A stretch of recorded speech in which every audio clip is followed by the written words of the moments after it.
think he's got a couple of subjects he'd like to discuss. Welcome to the PL Community Radio, John.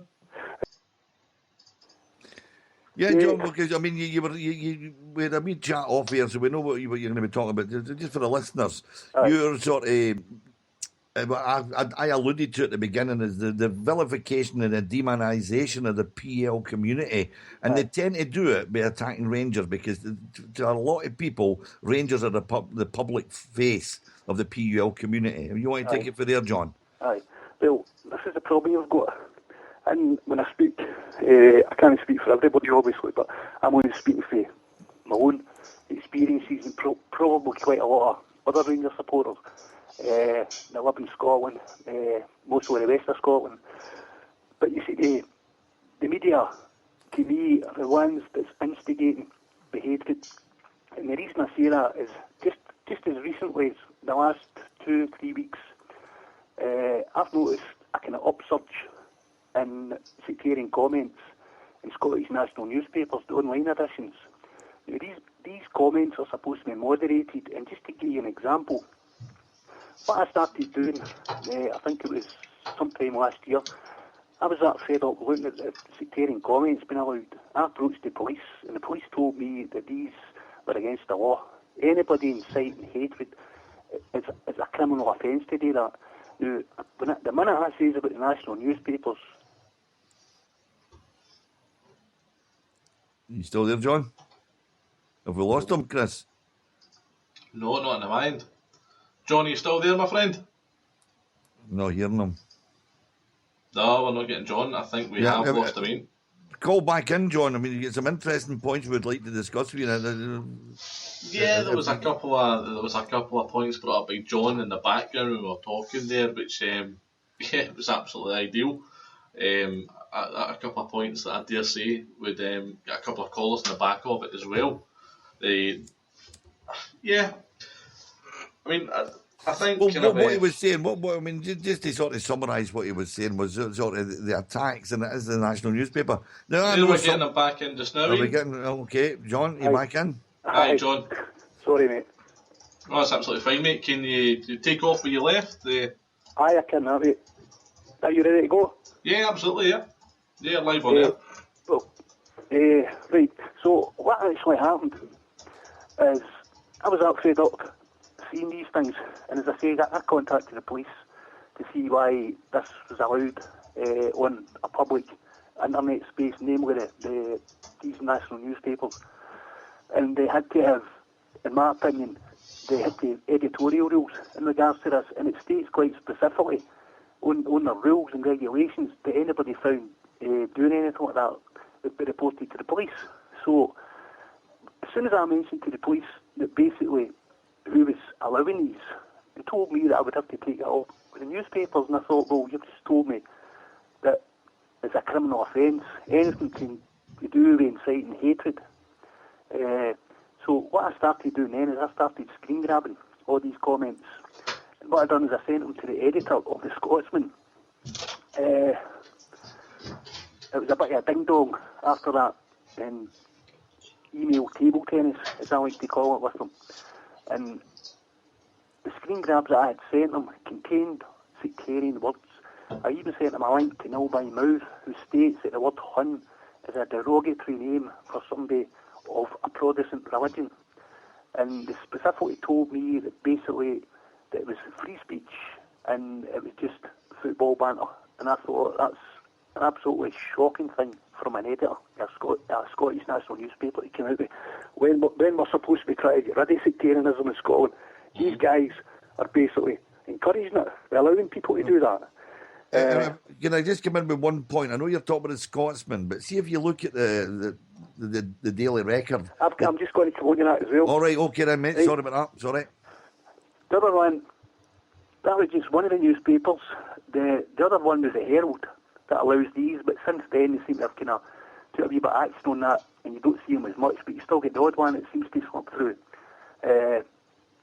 Now, the Daily Record, and up to, I think it was a couple of weeks ago, this is just an ongoing thing, problem after problem with them.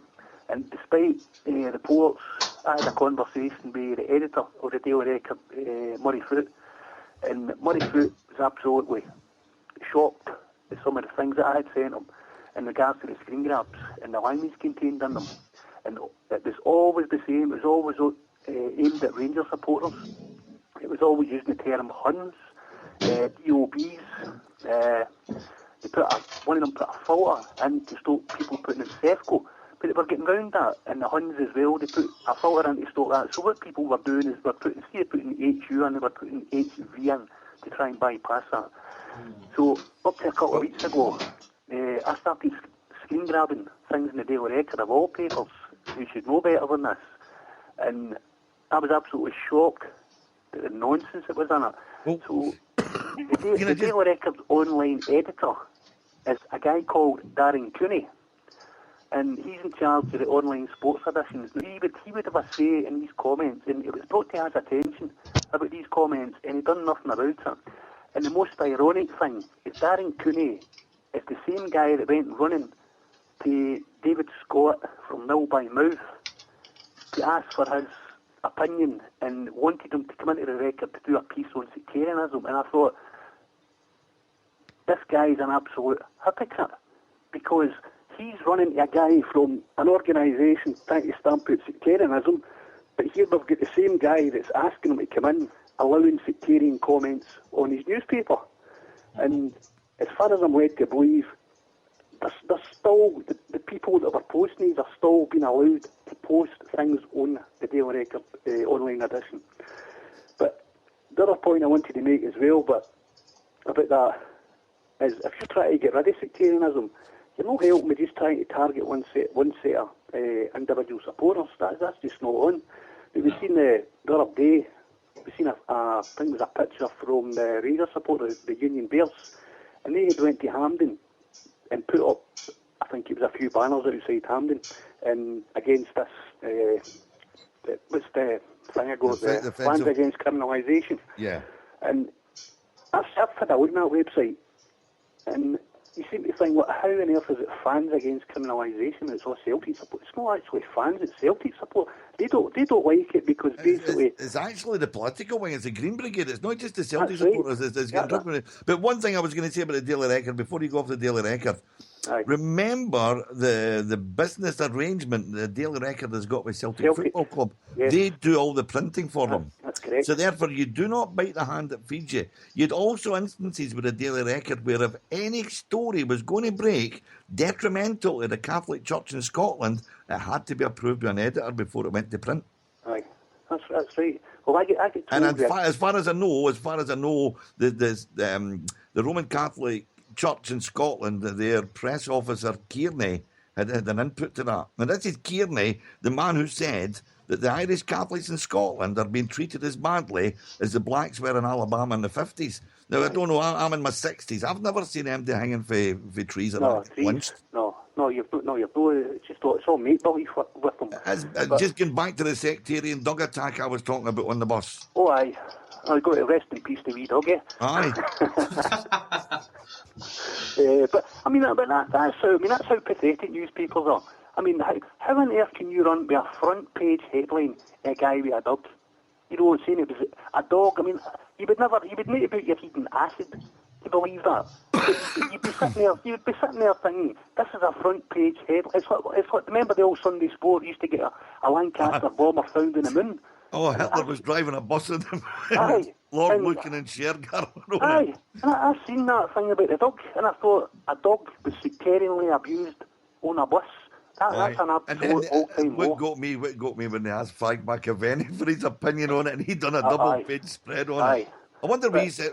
See the money he got for that article. I wonder what he spent his money on. Just a question. Well, the worst of it was that the follow-up story about it was the poor wee dog had died, and he had his room set out like an altar. A funeral, aye. With all the flags, and he had a funeral in his house for it, and the two dogs. And I thought, compare the coverage to that young boy, a 10-year-old in the back of the minibus that get bottled. Oh, aye, but that's another thing.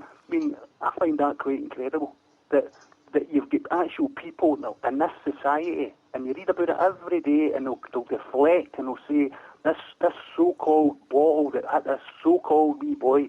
Yeah, you've got this wee boy it's not a height of nonsense, and he's sitting there with the damage to his face that was inflicted with this bottle. But Celtic supporters, I'm not saying they're all like that, but you'll get some Celtic supporters that question if that happened, and you think that's an absolute nonsensical thing to do, because it did happen.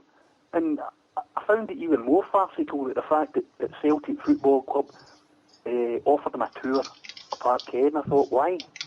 You know, it's unbelievable the things that actually happen. But the other thing you've got to know, you've got this as I picked on earlier on about this teacher in this school in Glasgow, the one that's been suspended for her job. Not once has the BBC ran a story for that, and you ask yourself why. Why do you think they've not run a story for that? Nearly every newspaper in Scotland ran a story on it except the BBC.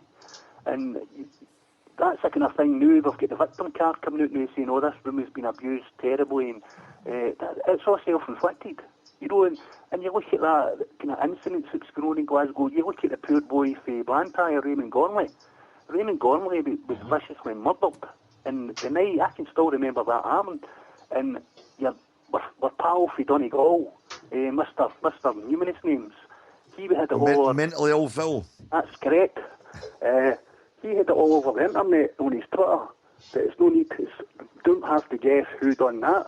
You know, and then we find out it was another Celtic supporter. That's right. And he jumped to conclusions. And every time there's somebody attacked in Glasgow, it's the Catholic persuasion, it's always a Protestant that done it, you know. And I've always wondered, but how do you know when somebody walks along the street, how do you know that person's a Catholic when they're attacked? I mean, they've not got anything in their head, like a cross or anything like that, you know. and you can look at it and you wonder, that's the state this country's getting because they're allowed to do it. Right. But Can I just say something, John? You're saying that. Now, we're talking about the BBC. If you remember a certain BBC, a major BBC personality, a certain Mr. Nicky Campbell, aye, when Neil Lennon was attacked at Hearts with a Hearts supporter, what did he turn around and say? Aye, how do you know? How do you know it's not a Rangers supporter in disguise? Aye, I'm paraphrasing. That's not his exact words, but that's what he was trying to say. This was some nutter Rangers supporter went to Hearts, got a Hearts ticket, dressed himself in a Hearts top just to go and have a go at Neil Lennon. But that's the problem you've got with the media. I don't like them, to be honest with you. But you've got to give them credit where it's due, including the Celtics. They're well organised. They're all over the place. I mean, they're like flies on the proverbial. But you see any Rangers story, I mean, there's an example, Ron Greenslade yesterday. That's another one, another Rangers hater. Alec Thompson. You know, and I don't see where Alec Thompson's got to do with football, because he's basically, he's more a political journalist. It's all to do with the NUJ. All to do with the NUJ, mate. And you look at that, and the thing that annoys you and makes you angry is the fact that you look at people who's instigating anger, and you look at another one, Angela Haggerty. Oh. You know, and you look at her and you think, I was looking at her. I really have to look at her, mate. Honestly, do I have to? So I looked at her Twitter feed, and I was astonished, but I wasn't surprised, because I was interested to see what comments she would make in the teacher who was suspended for her job. And there wasn't one comment about it, even though people were asking her about her comments about it. That didn't surprise you, John, did it? Surely no, it didn't surprise me, but it's not the point. We shouldn't be looking the other way and forgetting about it. And that's the problem, because a lot of people are that run down and tired with it all. They've no fight. Yeah. And there's only myself and a few other people that will do, after maybe the Rangers forums and things like that will do things about it. But we need more people to challenge them, and that's 100%, the problem. Mate, and that is why we're pushing this agenda on this radio station. And okay, we're saying about Rangers, and some people were saying it's not just about Rangers, and it's not just about Rangers, it's about the whole PUL community. But to a lot of people, Rangers are the public face, and they're certainly the public face that the media put out there. And you think about it, any photograph that they're talking about the PUL community in general, Rangers in particular, or anything to do with sectarianism in football, that always a bad, a photograph that is showing Ibrox or the Rangers supporters in a bad light. It's just Goebbels during the war. Goebbels was a minister of propaganda. He would blush. He would blush at the way it's getting done in Scotland at the moment. But that brings you back to the media.